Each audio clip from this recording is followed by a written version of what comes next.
Monsoon, take 31. Over the years, I traveled to psychiatrists, psychologists. In fact, I went to one psychiatrist and I was teaching school in Long Beach that afternoon after school, and I walked upstairs to go to his office, and I saw this gentleman in shorts and a t-shirt. And I asked him where the restroom was. He pointed it out. Then I came back, same gentleman was there, and I asked him, where's the psychiatrist, this doctor I'm supposed to see? He says, oh, that's me. Bill Mimiaga? I said, yes, sir. Well, come right in this office. A little wary of this because he's dressed in shorts and a t-shirt.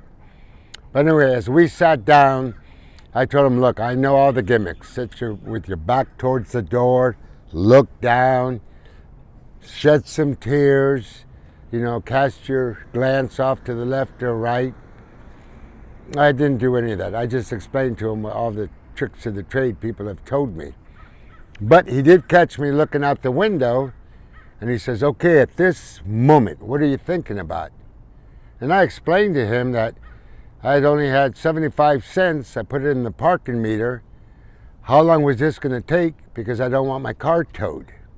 Well, he's a little upset over that, but I said, look, doctor, you have both my records in front of you.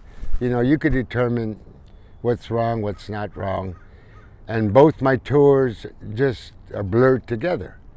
And so I had very little to say, and I was able to retrieve my car without being towed. Well, as time went on, the sleepless nights, etc., that you've all gone through, whether it's from watching a scary movie or you just ate too much for dinner, whatever brings on those nightmares. But finally, a good friend of mine, Kim Mitchell, she was a Vietnamese refugee, carried back off the Quang Tri Bridge when she was a baby next to her dead mother trying to suckle her breast for milk. Well, this Arvin sergeant, or Marine sergeant, took her down to the Sacred Heart Orphanage. And from there, she was adopted by an Air Force Master Sergeant, brought back to Wisconsin to a dairy farm. Anyway, she ended up going through the Naval Academy and got out after 17 years as a surface warfare officer. Her story was incredible. But she was running the Dix Charity Center in Washington, D.C. The Dixon Center? The Dixon Center with Colonel Sutherland. And she was visiting California. We were seeing each other. And she said, go to this brain treatment center in Newport Beach. Yeah, I said, okay. Well, I didn't go, but I was going back to D.C. to see my platoon commander for my second tour. And she said, if you want to see me, you need to go to that treatment center. It was $18,000. The Dixon Center paid for half, Oakley paid for the other half, and I went for 20 days. They put this skull cap on you, monitor your brain wavelengths, what's alive, what's dead, why can't you sleep, etc., etc., and then they give you the treatment. Well, I thought it worked at first, and so off I went to D.C., and then I came home early. I was feeling out of sorts. And so when I got home, I called him up and I asked him, hey, can I come back and see you folks? And they said, well, normally they don't do that. They're not in there for a continuation of services. But they said I could come back. They liked me and I liked them. So back I went, once again, Dixon Center, and Oakley paid for it again for 20 days. And then one day, the last day, they called me back in as a board of psychiatrists, and they said, Bill, we can't continue this service, even though it's been helpful, but what we can get you is a service dog, Cooper. Now, I've had him for 6 years, and we have a good time together. And he provides,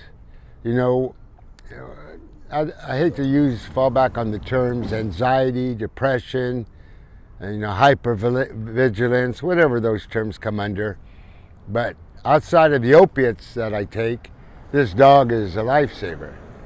The only troublesome I have with him is that he likes to play with the ball. And so when he comes up with that tennis ball, you become his service person because he demands you to throw it. And if not, he'll bark incessantly until you pick the ball up, take it out there and throw it. Now, I put up with his barking, but the neighbors not so much. Damn it, Bill, throw that ball to that dog, for God's sakes. And once they throw him a few rounds, they're happy. With the exception of the corner neighbor who says, keep that damn dog off my lawn. So, I do. But service dogs are important. Now, I'm not talking about emotional dogs. They probably have a sense of purpose. But when I see them on airplanes, those folks holding chickens and raccoons and snakes, that kind of takes away from their program. But I have a friend, Thomas Mateo. His Bronze Star has been upgraded to a Silver Star. He had a combat promotion to Staff Sergeant, much like I did. But what's important is that he now works in Florida for this training of service dogs. He fought with 2-1, and he called me up the other day and asked me to find a paraplegic, a Marine that was wounded in a wheelchair. They have a black lab for him that's been totally trained, and then they have a black German Shepherd for someone that has PTSD. These are the programs that people have, and they're scattered across the nation, just like horse therapy, which is all done with animals. Horse therapy, I replace psychiatrists with horses and dogs because they're far greater. It's a continuance, unconditional love, and then they're for you. So my recommendation is you reach out to these organizations. They don't know you by name. They don't know who you are. They don't know where you live. But they could put you in contact, whether it's Paws for Us, whatever the organization is, this is what you get. And you get an animal that provides you unconditional love, literally, 24/7. And they're the best companions that you could reach. When you need to reach out to somebody, you don't even have to reach out for him. He knows your troubles. He knows you're getting up in the morning. You're going to the restroom, coming back, sitting on the porch, having a cigar, a cup of coffee, a Crown Royal. He'll come out and sit next to you. Then when you're ready to go in, he'll follow you in. Make sure you hit the bed first, because if you stop to wash your hands, he's taking over the bed, your pillows, and then you end up, sleeping in his bed on the floor. But seriously, these are the best, they're best tuned in to your needs. And it's been proven. They have dogs that could smell cancer. They have dogs that could smell that, you have prostate issues, whatever the case might be. That's your early warning system right there. You can't beat it, for sure. But that's how this came about. I served my first tour in Vietnam in '65 with 2-5 Transplacement Battalion. We sailed over into Vietnam in March of '65. And from there, I returned home 13 months later, and I told my dad it'll be over in 6 months. Unfortunately, needless to say, in December '69, I got my orders 4 years later to return back to Vietnam. I joined the 11th Marines, an artillery unit. But how the circle comes to a full close is that my Lieutenant White, my platoon commander, was playing with his .45 on this bunker line. And I said, Lieutenant, put that pistol away. You're going to hurt someone or you're going to hurt yourself. Well, within seconds, he had shot himself in the foot. He was rolling around on the ground, screaming and hollering. I picked up his .45, cleared it, stuck it in my belt, thanked him for his gun.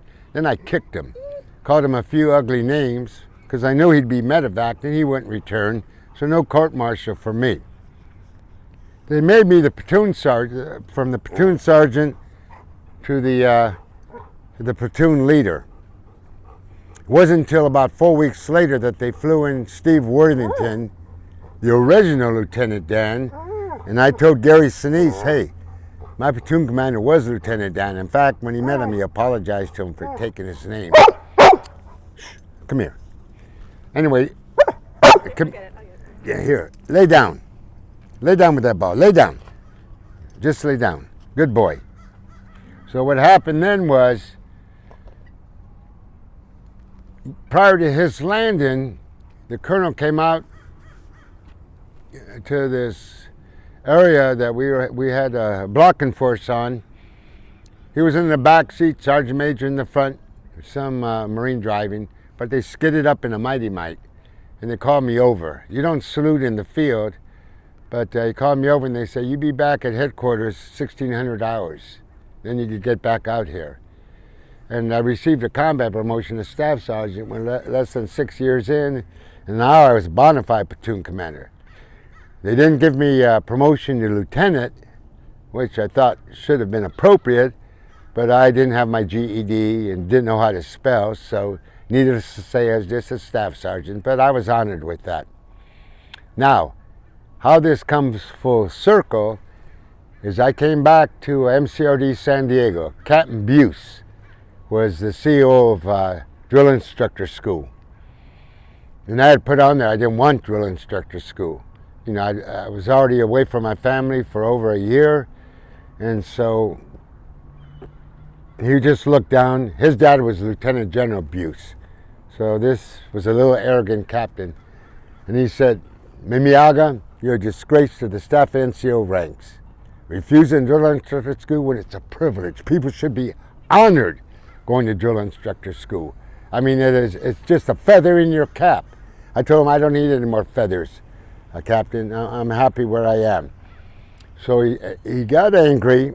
He started chewing me out some more. Then he threw my record book right at me, bounced off my chest. I picked it up, and I said, thank you, sir. I said, when will I be transferred to Camp Pendleton? He said, you're not. You start school Monday, which I did. Well, in 1965, with 3-3 in Chulai, our company commander was Captain Hugh T. Kerr. That's where I met Bart Gabriel. And Susan has had the opportunity to be with Bart Gabriel at the Breakfast Bunch. Bart and I served together in '65. In the last decades, we've been meeting at Dick Church's. Come here, lay down. For the Barts, you know, to have breakfast, and veterans stopped by. They knew we were there, so we'd have a gathering of all these folks. So this all came about, and over the years, more people showed up. Then Bart, unfortunately, had to spend a year in and out of the VA hospital in Long Beach, and then he died of Agent Orange. So we named it the Bart Breakfast Bunch in his honor. Okay, going back to Captain Hugh T. Kerr.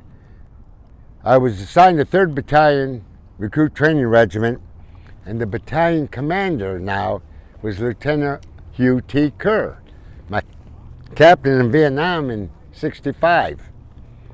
Well, I was meritoriously promoted to gunny.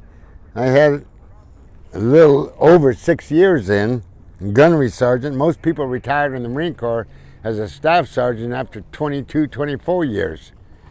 So as a gunny, I was out on the drill field drilling my platoon. Lieutenant Cargula walked up. He was our adjutant. He says, Gunny Mimiaga, congratulations. And I kind of stopped my herd, and I looked over and I said, Lieutenant, I pinned on this extra rocker, 3 weeks ago.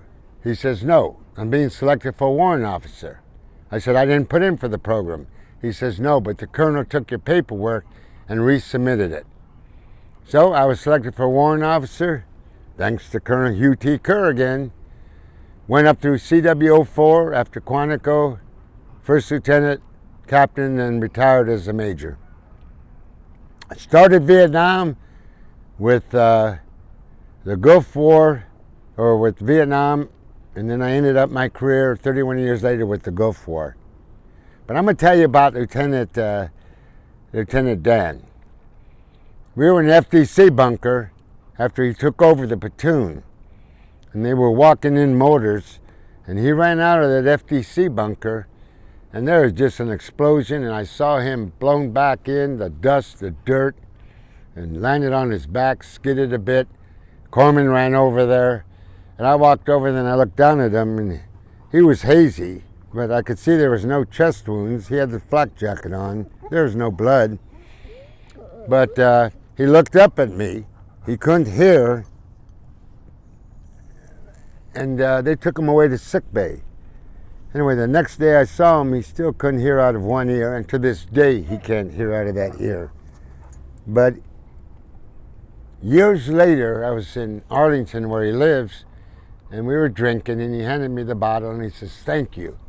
I said, "Thank you? Thank you for what?" "For what you did for me. You saved my career." I said, "Well, how did I do that, Lieutenant?" He says, "You didn't tell the colonel." Okay? Didn't tell the colonel what? I mean, there's a lot of things I could have told the colonel, but I didn't. No sense of getting myself in trouble. So, I said, "What?" That I ran out the bunker when the mortar fire was coming in. I said, "I knew what you were doing. You're out there to be with the troops on the perimeter." I understood that. And why would I tell the colonel? If I had told the colonel, they would have gotten rid of you, and I would have got another shitbird lieutenant in. You I like. You play chess, you recite poetry, so I decided to keep you around. And that's the story of Steve Worthington, Hugh T. Kerr, and the people I served with. Those are the highlights of my tour. The rest of it, it was there. Well, what happens is I was the president of VVA Chapter 785. But 20 decades ago, 2 decades ago, 3, they nominated me as president. Well, as presidents, vice presidents go, you continue down the line, and they keep you in office another term. Well, yeah, I guess it was my 3rd term, and once again, I had the vote, had to get it into national, but there was one tie. It was the same of everybody. It was just one tie, and that was with the chaplains. Lou Elliott moved to Kentucky. He's recently passed away. And the other one was Christian Larry Gleason, who now lives in Arizona, Prescott Valley. Well, they both were tied for chaplain. And they told me, well, pick one. They were both my brothers. I just couldn't reach out and pick one. So what happened was, after much discernment and a small prayer, I told them, all right, everyone take your seats. Lou, Christian, Larry, come up to the front. Now, I don't want anybody to use fake news and say this was someone else's idea. I was the first. I had what I called a prayer off. Lou would say a prayer, Christian Larry would say a prayer, and the assembly would pick who they wanted.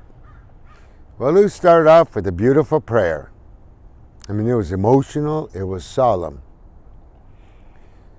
When Christian Larry got up, my God, there were more hallelujahs, more jumping up and down. Man, you thought you were with Mahalia Jackson in the Black Baptist Church. I mean, it was resounding. And naturally, Christian Larry won. Best prayer off I ever conducted. Lou was sat in, a few cuss words as a chaplain, then he moved to Kentucky. But sadly, Lou moved on, and Christian Larry turned out to be one of the best chaplains we ever had. All right, moving on to as far as, I tell my students this, involvement with veterans. I said, you know, you look at role models, who do you have as role models? And you know, there's a sports figure here, an actor, actress here, a politician here. I said, there are no role models in the movie industry. You know, the Audrey Hepburns, you know, the Bing Crosbys, they're all gone. I said, now we have these actors and actresses that hate America, make millions off of them, hate our political figures, want to have their own personal agendas. There's no role models in the movie industry. In sports, you could see the lack of team sportsmanship, the fighting on the field, baseball fields, football fields, the taking of steroids and drugs. Very few role models in the sports industry. Now you come to politics. We have 500 politicians plus governing 366 million people. and not truly representing them. They don't represent the people. They represent their own personal agendas, profit above all else, what's good for them. That's why we should call for term limits.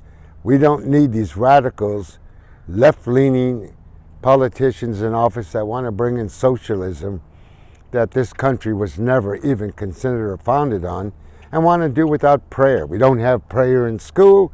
We don't have prayer after breakfast. Of course, Susan forced me to have breakfast prayer. I had no choice because she had my fork. So I did say a prayer with her. But aside from that, we've lost all Christianity in the schools. So, look to your grandfathers. We're only a 1% military now. With the all-volunteer force, we don't have that anymore. But it was easy to look to your grandfathers, your fathers, your cousins, your sisters, your neighbors, anybody that proudly wore the uniform of this great nation. There are your role models, those who served and sacrificed, those that have allowed you to come to this classroom, have 2 squares a day, get an education, move on. They're mentoring you, guiding you to the path that's going to take you places. Those are your role models, or should be. And should you see a veteran, nothing outside of all the accolades, medals they have, they don't mean anything as to you coming up to them, embracing them, giving them a hug, and thanking them for your service. That's what's awesome. So how do I get involved with veterans? We have groups I meet all the time. It's a band of brothers and sisters. We share the same stories, the same places we serve. Different branches, Air Force, Army, Navy, Marine Corps, even the Coast Guard. And we take pokes at each other.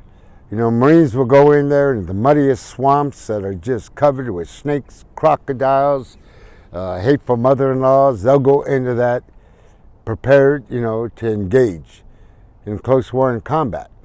At that same time, the Air Force is looking for a 5-star hotel that might need a beer to the front before they, sign up for it. The Army, most of them don't have their GED, never learned how to spell, so, they don't really care where they go, They're just happy to be on a big boat sailing somewhere. And as far as the Navy, can't knock the Navy, those gray bottoms have the best chow, 3 squares a day, and take you to the best ports in town. That's where the saying comes in, a girl in every port. Our Navy brothers, our shipmates, make sure of that for us. So Navy's good. Now, the camaraderie we share on Tuesdays, the camaraderie we share on Sundays has been going on for years because they are family. And many of them will tell you, when they return from overseas, and even to this day, they don't share this camaraderie, they share the love, but they don't share the camaraderie and the fellowship, the companionship with each other. And believe it or not, all, in one way or another, are Christians, whether Baptist, whether Pentecostal, whether, Protestant, whether Catholic, or whether, grandfather spirit, they burn, sage and smoke. There's no atheists in Foxholes. They're all true believers because the good Lord allowed me, to be there where our fellow Marines, Army, our fellow battle buddies didn't come home, whose faces will always remain young. And so we're grateful for that. So when Chaplain stood on a hill or in a rice paddy and gave us general absolution, we took it seriously. And like he said, hey, there's no confessional booths out there. It's all you have to look, cast your eyes skyward, have a good thought. Have a good thought and say thank you, which we all did. And that in itself, no confession, we confessed out there in the field. Whether one day, 1 week, or when we were going outside the wire, whenever. We were grateful. In our hearts, he knew it. And that's why we came home. A lot of good stories, a lot of good people, a lot of good memories. I've had so many parts over the years, taken out of me.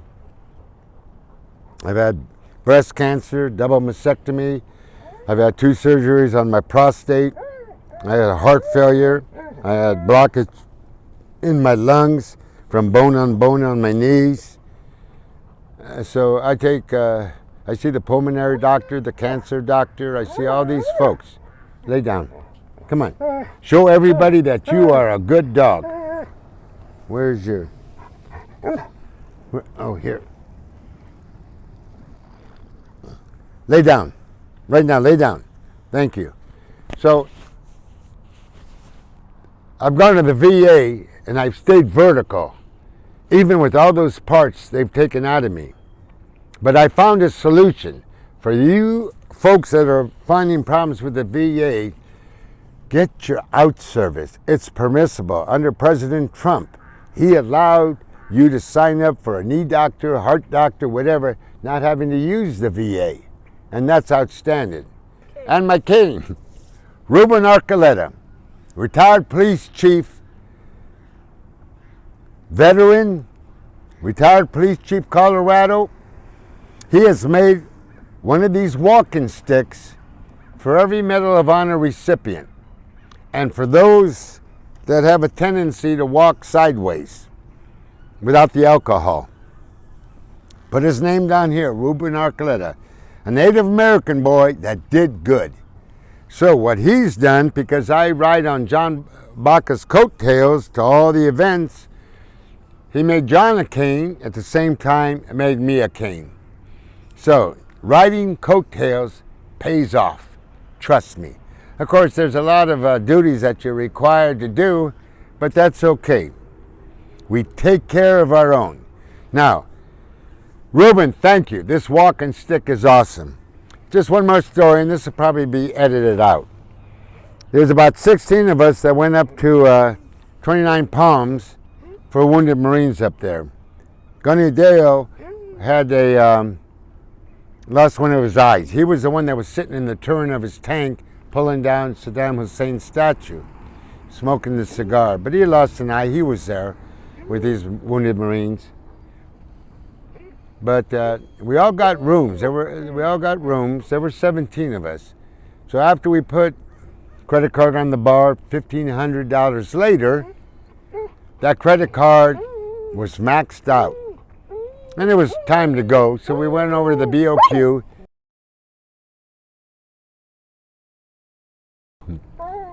Anyway, that'd probably be edited out. But that's how Marines take care of their own. Hoorah! Semper Fi!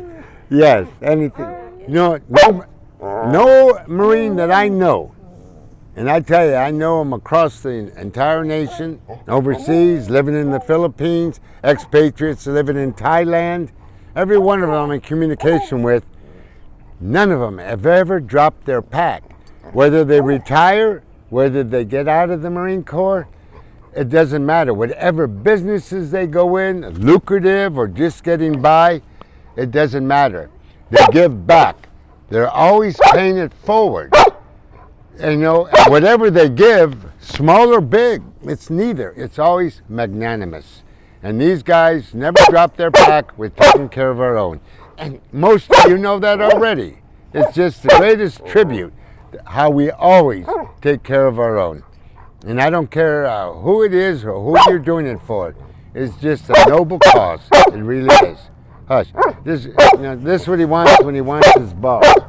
Now, I said that to be quite candid, with all of you, and I'm sure that she'll probably edit this out, but Susan, could you just come over here and sit for a minute? Are you going to propose to me? No. Oh. Susan has asked me to marry her, okay? She's been stalking me. But you know what? I'm a free spirit. And my pack has never been dropped, but I'll consider it. You know, I gave her a set of orders, what she needs to do. And I think, you know, I'll let you folks decide whether I should take this beautiful, lovely young lady as my bride. Cooper doesn't like her. He's very jealous. So that's a big consideration. That is a big consideration. I don't think it's going to work. Cooper doesn't like me. All right, here we go. Cooper.